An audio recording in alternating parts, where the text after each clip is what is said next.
This is the Writers Podcast, a Writers After Dark radio production, bringing you the best in writing advice, news, trends, and interviews. Hosted by award-winning authors S.K. Anthony and Raymond Esposito.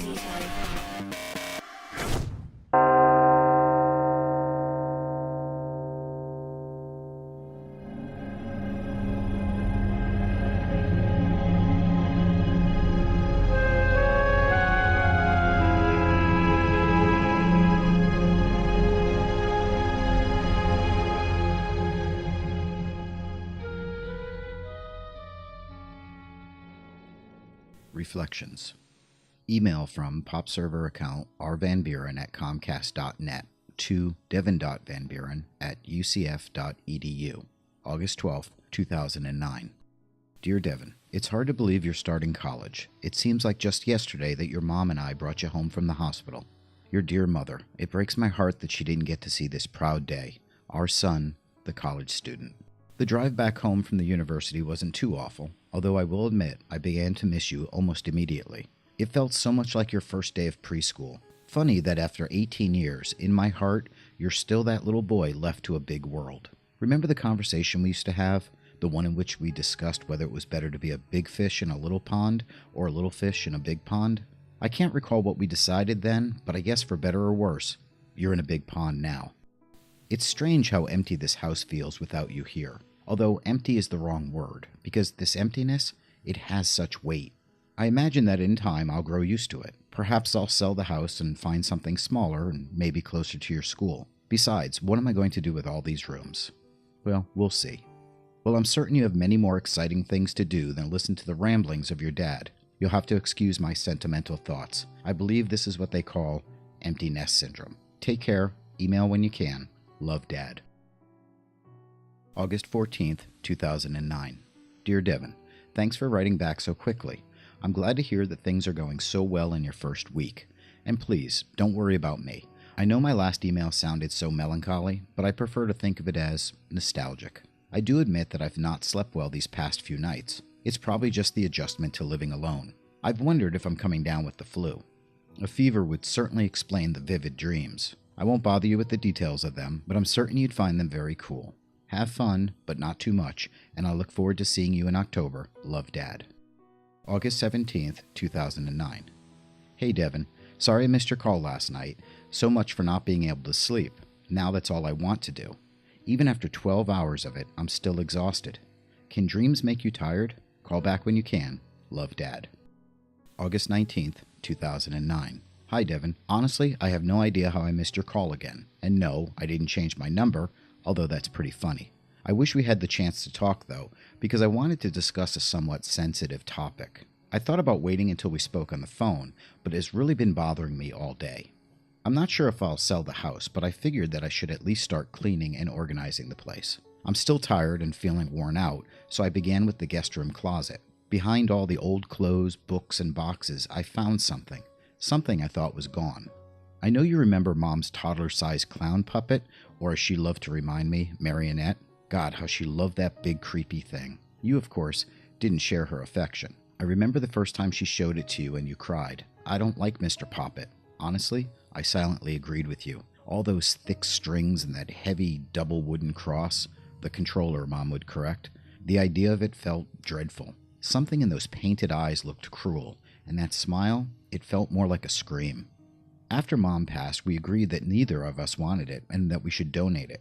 I was certain that we had, in fact, given it away, but while cleaning the guest room closet, I found it. I moved some boxes, and there it was sitting in its dark corner with that crazy orange hair and that big clown smile. It scared me to death, and I hate to admit it, but I let out a little scream. Don't laugh, it wasn't funny. Okay, maybe a little funny. Now I know I didn't save the darn thing, but wondered if perhaps you had, that maybe you wanted to keep a memory of your mom.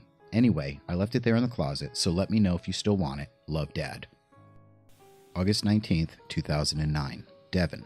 Well, that's a little unsettling. I had hoped that you had kept it. I would have sworn I brought it to the thrift shop, and I certainly don't recall placing it in the closet. That was, of course, a difficult year, so I guess it is possible. Clearly you don't want, as you say, creepy Mr. Poppet, so I'll box it up and send it off to Goodwill. Glad to hear that you did so well on your first quiz, and no, I can't send you a better mattress for your dorm. You'll have to get by roughing it. Talk to you soon. Love, Dad. August 24th, 2009. Devin. Well, it doesn't look like I'm going on that business trip this week. Damn power went out during the night and I overslept. Missed my plane and had to reschedule my meeting. Okay, just want to let you know I'm home. Love, Dad. August 29th, 2009. Devin. Sorry I didn't respond sooner to your email or text messages, but yes, I'm fine. It seems I'm having an ongoing issue with the electricity. The electric company says it isn't the lines or transformers. I'll have to call an electrician and get it straightened out. That's all for now. Talk to you soon. Love, Dad. August 30th, 2009. Devin. The oddest thing happened the other night. Now I know what I saw is just a combination of work stress, you being gone, and probably because I'm still a bit under the weather. I mean, that's the obvious explanation. But still, it's an interesting story. You see, Monday night I was in the middle of one of those History Channel documentaries, and the television shut off. My first thought was the cable had gone out, or that maybe I had sat on the remote. The cable checked out fine, but for the life of me, I could not get the television to work. Then a few minutes later, it turns on, and then off again. It continued like that, on and off, for the next 15 minutes. I finally gave up on the idea of watching TV and decided to go to bed. As I stood, there in the television's black screen, I saw someone standing behind me. It gave me quite a scare. When I turned around, the room was, of course, empty. But here's the crazy part. When I looked back at the television, the figure was there again. It looked like a small boy. I assumed a trick of the light had created the image, and then, and I swear it's true, the boy waved at me. I can tell you, I didn't sleep well that night. The next morning, I wondered if the entire thing was just another nightmare. It wouldn't surprise me. I've been feeling so tired and a little bit off. It's probably the flu. I'll make a doctor's appointment just to be certain. Good luck on your essay, and talk soon. Love, Dad. September 4th, 2009. Hi, Devin. It's been a crazy week. I went to the doctor, and he said I'm fine. Also had a little misunderstanding at work. No big deal, and it'll work itself out, but I've taken a short leave. Still having all kinds of problems with the power. My computer keeps shutting down, there's no cell phone signal in the house, Wi-Fi is in and out, and the lights, they seem to have a mind of their own. Last night I awoke and every light in the bedroom was on, maybe the entire house. I didn't look. I could hear the downstairs television running at full volume. I wanted to go down and shut it off, I really did, but I don't know, I just couldn't. Well, don't worry, no doubt there's a reasonable explanation for all. Talk to you soon. Love, Dad.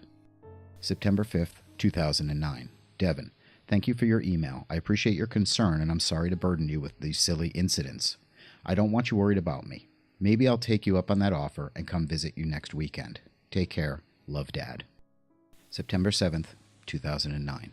Devin, the strange events continue, mostly unsettling noises, and the electricity continues to play its game. Damn though, it's cold in here. The air conditioner is acting up, and it runs constantly now. I have taken to leaving the lights on at night. All of them. I know how that sounds, but I figure it doesn't matter. They pretty much turn on and off when they want anyway. I will admit that each night I loathe the trip to bed. It's the guest room mostly. I feel such dread passing that darkened room. I tried leaving the light on in there, but it never stays that way. In truth, it's not the room. It's that damn clown. I never sent it off to Goodwill. Mr. Papa is still sitting there in the back of that closet. I feel so foolish, like a frightened child, but I find myself rushing past its door, staying as far from the opening as I can. I just can't help but imagine it there, in the dark, watching me. By the time I reach the bedroom, I'm convinced that I hear tiny footsteps chasing. I don't know what I'm afraid of. It's just a doll, right? Again, sorry to bother you with this nonsense, but it helps to talk to someone. Love, Dad. September 9th, 2009. Devin. Well, it gets worse. Last night I was halfway up the stairs when all the lights went off. I nearly fell and killed myself. Now believe me, I know how this will sound, but standing there in the pitch blackness, I heard a giggle. It was a horrible sound, almost plastic if such a thing makes sense. And Devin, I know that awful noise was coming from the guest room. Maybe it's just stress. I'm still not sleeping well. I mean, how could it be anything else? Anyway, I think I will come up next weekend. I need some time away. Love, Dad. September 10th, 2009. Devin, I'm sorry we haven't been able to talk. The home phone doesn't work anymore. All I can get is static, and my cell phone has no signal. It would be good to hear your voice, to hear anything other than the house's strange noises. I have some suspicions now, some things I need to deal with, so son, I need you to promise me something. No matter what, I do not want you coming back home. I know that is extreme, but I need to know that you'll not return here until I tell you it's okay. Better yet, do not return until September 14th, 2009. Devin, I'm sorry I didn't finish that last email before it was sent. My computer crashed and it just came back up a few minutes ago. I tried to leave today, but well, it turned out that that's not possible. And there is something else, something that won't sound rational, but I promise you that I'm not losing my mind. I'm fine and I can deal with this. Yesterday, I was in the master bathroom shaving. I needed to do something, anything that felt normal. The door was locked. I'm certain it was because I always lock it. But as I stood there, water running, looking in the mirror, the door slowly opened. At first, just an inch or two, and then wider. I couldn't bring myself to turn around. I couldn't move. I just stared into that mirror. And then Mr. Poppet peeked around the door. Not all of him, just one of his eyes and half his hateful face and the painted smile that has become, well, it's become something else. But it couldn't have been him, because dolls can't grow, and there, in the doorway, he looked as tall as a man. The world went black around the edges. It was like looking through one of those cardboard tubes the gift wrap comes on. When Mr. Poppet winked at me, I screamed, and that was the last I remember. Several hours must have passed before I woke. The sun had set, the window was dark, and the only sound I heard was the water running in the sink. I found the courage to leave the bathroom, but not enough to leave the bedroom. I packed a bag. I intended to leave, but in the end, I couldn't. The house was so dark by then, and the thought of passing the guest room became impossible. I barricaded the bedroom door with your mom's old dresser. It was stupid and childish, I know, but it was all I could do, and then I slept again. Devin, I know I was alone in that bedroom. I had searched it thoroughly, but the next morning, the puppet was back. Not animated as he had been, just a lifeless toy back to its normal size and laying at the end of my bed. I'm sorry to put all this on you. I love you, Dad. Devin, I wish it were a joke, but please don't worry and don't come home. Not yet. Maybe soon. I've not seen Mr. Poppet since that morning in my bedroom. Maybe he is still there on the bed. Once, though, I thought I caught a glimpse of his awful orange hair sticking out from behind the wall at the top of the stairs. It doesn't matter. I won't go back up there. I've taken to sleeping downstairs on my office sofa. Tomorrow I'll deal with this thing once and for all. I have a plan. Well, it's more of an idea. But not tonight. It's nightfall, and I'm certain if I leave my office, all the lights will go off. I miss you, son, but please, do as I say and don't come home. Love, Dad. September 18th, 2009. Sorry I haven't written. All is good here. Come home quickly. I need you. September 19th, 2009. Dev, please. I know I said not to, but it's okay. Come home. I'm just sick and my phone doesn't work. Please hurry. I need you. Email from studentaffairs@ucf.edu to devin.vanburen@ucf.edu. December 4th, 2009. Dear Devin Van Buren, this letter is to inform you that you must make contact with the Office of Student Affairs by Friday to avoid dismissal from the university. Your professors have reported you absent from all classes since September 19th. If there are special circumstances, we will be happy to provide assistance with the proper withdrawal procedure. Thank you, Department of Student Affairs.